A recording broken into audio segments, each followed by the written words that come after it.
chicken katsu curry. And what's really nice is that the chicken is nice and crispy. It's usually coated in a nice panko breadcrumb, and it's really a full meal within itself because it's on top of a bed of rice with yummy and gooey curry and all different types of vegetables that you can put in, like carrots and potatoes. So let's get to the kitchen and let's get started. So I started off pounding some chicken tenders, and I use chicken tenders just because they're smaller and more bite-sized and easier to handle. I didn't have a meat pounder, so I used the back of a cleaver.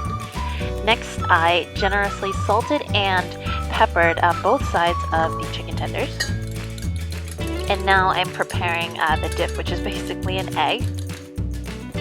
And just like normal chicken breading, I first put it in a little bit of flour just to soak up all of the excess liquid, and then I put it into the eggs, and that really forms a nice glue for the breadcrumbs later. And you guys should be using panko. I had a little bit of sourdough bread left over, so I decided to just grind that. Next, I fried the chicken in about 1 inch of oil, and I did it about 2 to 3 minutes aside until it turned golden brown. When it was done, I made sure to put it onto a paper towel just to absorb all the excess grease and to keep the chicken nice and crispy. Next, for the sauce, I started off dicing up 1 fairly large onion. I can never not cry when I'm dicing these guys up. And I put it in a couple tablespoons of oil, and I'm just sweating out the onions just to soften them and mellow out their flavors.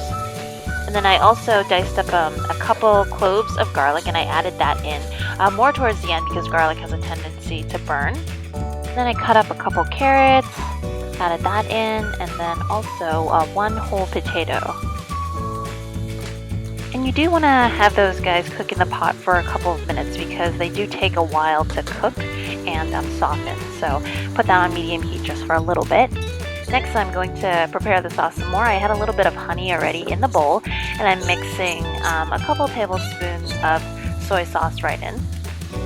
And then before I add it into the pot, I'm going to just add some flour as well as some curry powder in with the potatoes and carrots. I'm just cooking that off until everything is absorbed and some of the flour is also cooked off as well. Next, I'm just adding my soy sauce and honey mixture in.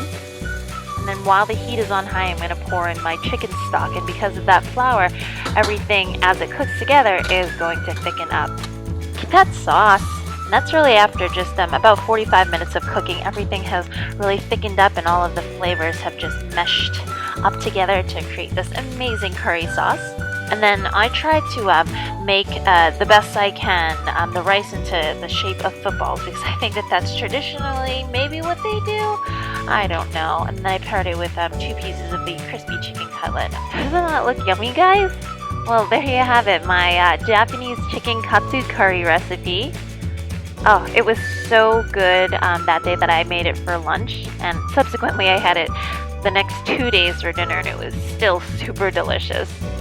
Well, anyways, guys, thank you so much for watching, and if you like videos and recipes like this, please like and subscribe, and yeah, I guess I'll see you guys again next time. Bye!